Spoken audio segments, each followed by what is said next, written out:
Thank you so much. So honored to be here and so grateful to be here with you 2 weeks in a row, bookending a pivotal moment in human history, the presidential election, and so much more.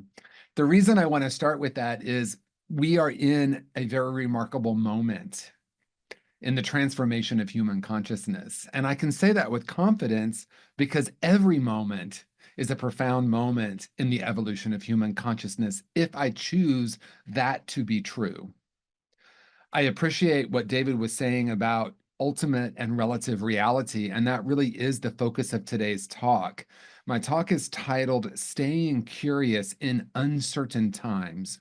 And when I say uncertain times, I'm talking about relative reality, that which is always changing on planet Earth, and to be even more bold, never certain as much as we might want it to be certain.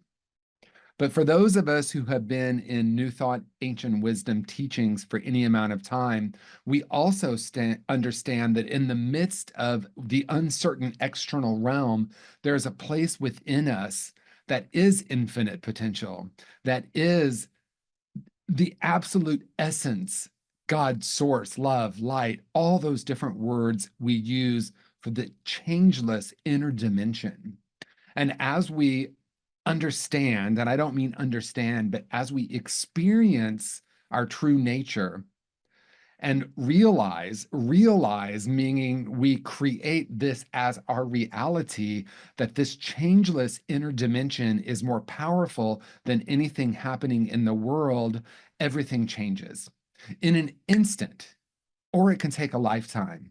And that is the choice that I am inviting us to take a look at today. Would I like the spiritual journey to be a long journey of evolution, or am I ready for a quantum leap in consciousness? And that quantum leap in consciousness is profoundly simple. Who I am at my core is an infinite spiritual being, a particle of divine nature. And if that's true for me, that is also true for every living being on planet Earth and beyond. And knowing that, not knowing that, but knowing that very deeply, then creates a very different way of not only viewing the world, but also creating what we call reality.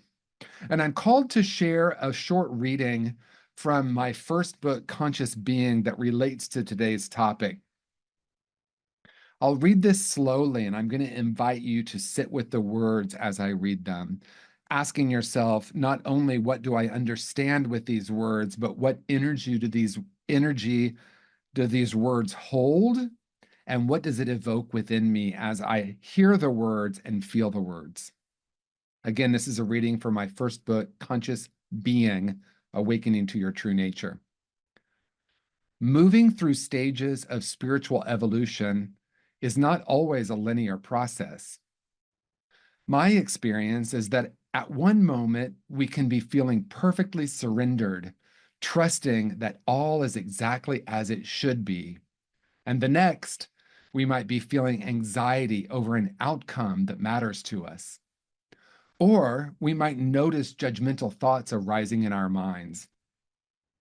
We might have a negative reaction to what someone says to us, and suddenly we are back in a mindset in which we feel powerless over our circumstances. We might feel the need to exert some control, or we might want to let somebody know that they are wrong and we are right. The difference is that we no longer need to take our thoughts seriously. We can choose what we do with them. We have the clarity to see our old reactive mechanism for what it is. We understand that it no longer serves us. We are free to choose a different internal response than in the past. We can return to a more loving, heart-centered perspective within seconds rather than hours, days, or weeks. In other words, we have a choice. And the only moment we can choose is now.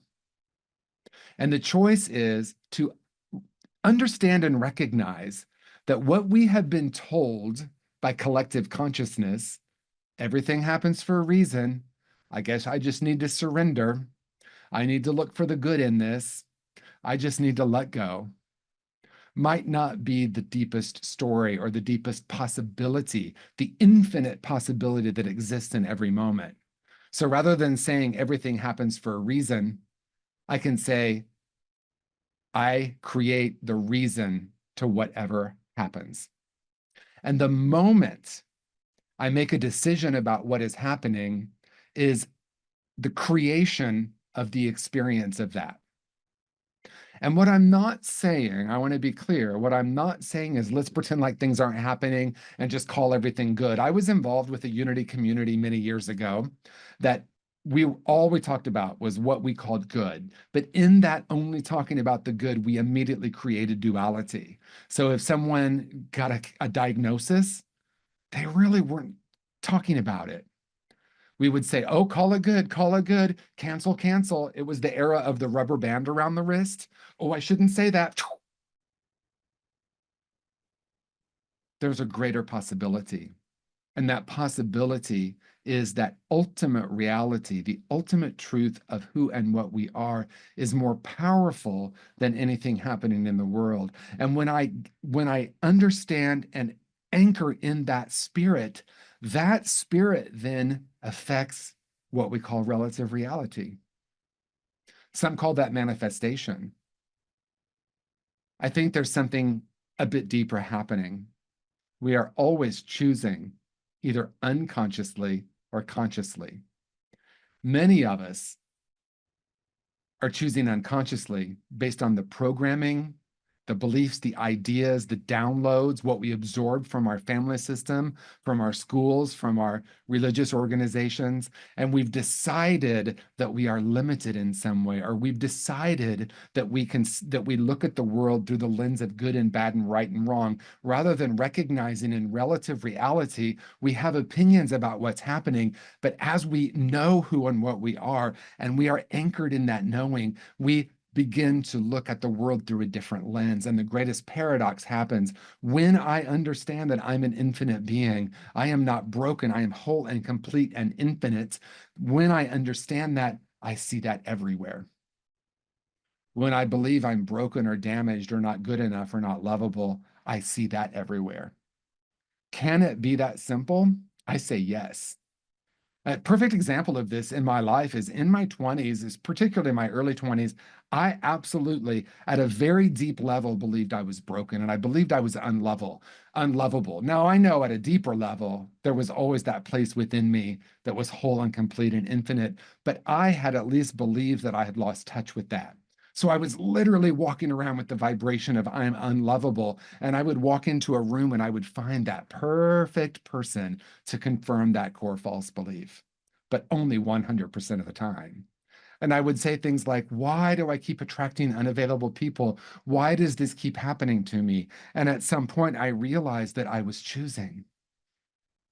And I had an opportunity at that moment to look at the program, to look at the ideas that I had absorbed, and to realize that it wasn't even mine.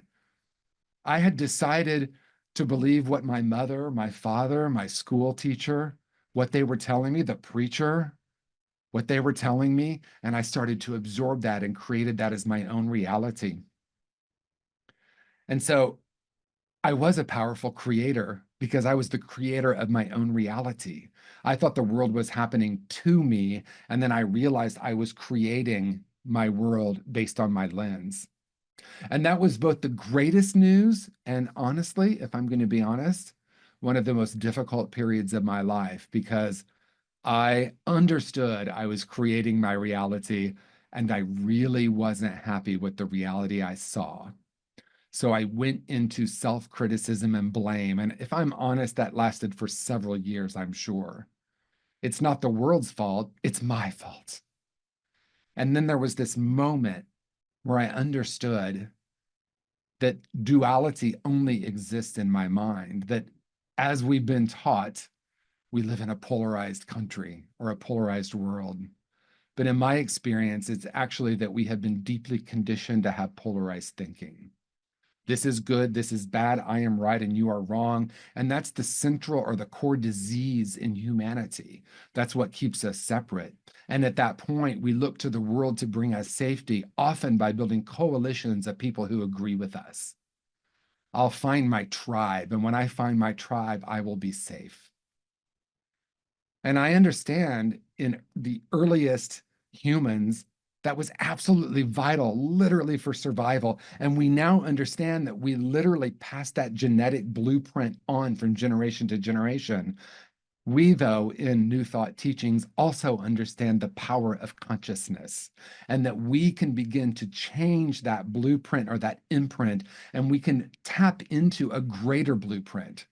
And that blueprint is I am literally a particle of divine energy, of source energy. I am infinite. I'm not limited. I'm only limited by what I've absorbed and what I've decided.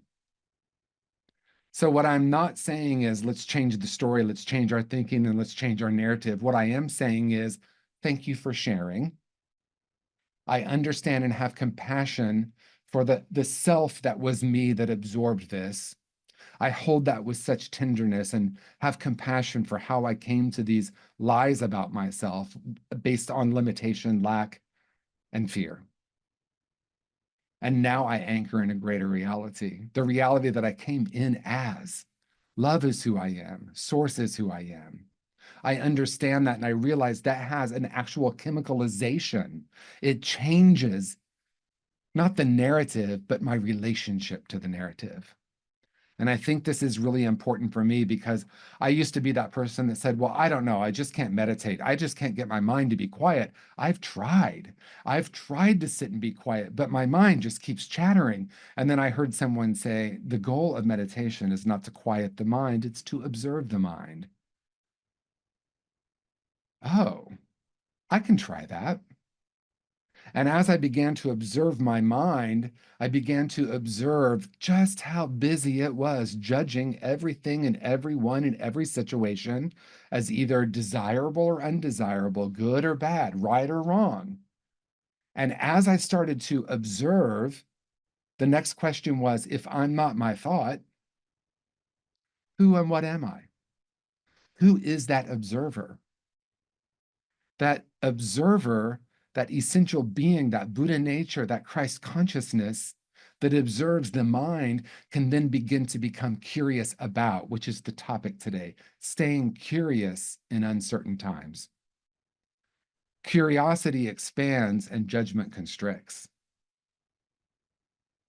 So to be curious is to create more connection, to be open, and to wonder, where did I get that thought? What do I experience when I believe the thought, as Byron Katie instructs us? Who would I be without this thought? What would it feel like if I honored a different point of view? What if we're not a polarized country? What if that's what we've been taught? What if I could sit down with someone and look for the commonalities and move beyond agreeing or disagreeing? See, sometimes I think the mind says, well, if I honor that you have a different opinion, that must mean I need to change mine. And instead I say, well, if I'm not my opinions, then neither are you. I have thoughts, but I'm not my thoughts. You have political opinions, but you're not your political opinions. Now, I know someone watching right now or listening said, but wait a minute. There are some serious things happening politically that are vitally important. And yes, but this is what I want to lean into. What gets created when I'm against? What gets created when I say you're wrong and I'm right? Literal war is created from that point of view. All conflict arises from the idea of rightness and wrongness. There's an ancient Taoist reading that says, cling to a hairbreadth distinction of right and wrong, and you suffer. Suffering, which is very different than pain, as we've been told for 2,500 years from Buddha, is this shouldn't be happening. She shouldn't have said that. He shouldn't have gotten elected. My friend should not have voted for someone different than I did. I want to find my tribe of people who agree with me. So we go about building a coalition of people who agree because on some deep cellular level, oh, it's really deep within us, even in our DNA, that we must find people who agree so that we can be safe. And I understand that and have compassion for that. As a matter of fact, I think it has a place. But are we ready to evolve beyond that? Are we ready to move beyond the animalistic reality and step into spiritual beings having a spiritual experience? Am I ready to say it's time to move beyond that? True safety gets created by honoring and recognizing the deeper reality within each living being. Connection gets created by being curious rather than judging. I think I've shared this with this community probably more than once because I tend to repeat myself. But I took a spiritual challenge once to not have an opinion for 30 days. I might have even talked about this last Sunday. And I will tell you, I went about 30 minutes and realized that my mind was constantly judging. But in that same time, I had just been in that period where I was realizing that meditation was about observing the mind instead of quieting the mind. And then I said, oh, it's not about changing my opinion or getting rid of my opinions. It's about observing them for what they are, a thought among thousands or endless possible thoughts I can connect with.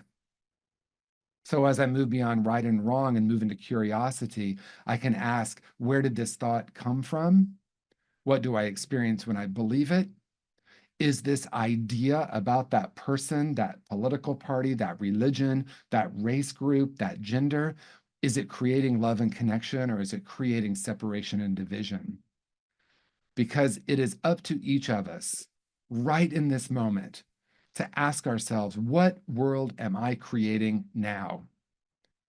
Not from some idea that we need to change the world because something's wrong, but from the knowing that we're here to serve a different paradigm, that for thousands of years we've been living in the paradigm of us and them, and there is nothing wrong with that, but it does create war and conflict. Do I want more war and conflict? Some might say no, but deep down somewhere in the unconscious realm, it's actually a yes. So I invite you to take a look. Is this thought? Is this feeling? Is this vibration bringing love into the world or conflict? Am I ready to move beyond the idea of good and bad and right and wrong and simply ask myself in the silence, what is my soul's yearning? What do I most desire? And is it possible that that's already who and what I am, and that I can actually offer that to the world? Be the change, as we've also been instructed. So, in closing, I want to offer a very, very simple invitation. We take a breath, we ask ourselves, what am I aware of right in this moment? What is my soul's greatest longing and desire? And can I bring that into and infuse every situation with that love?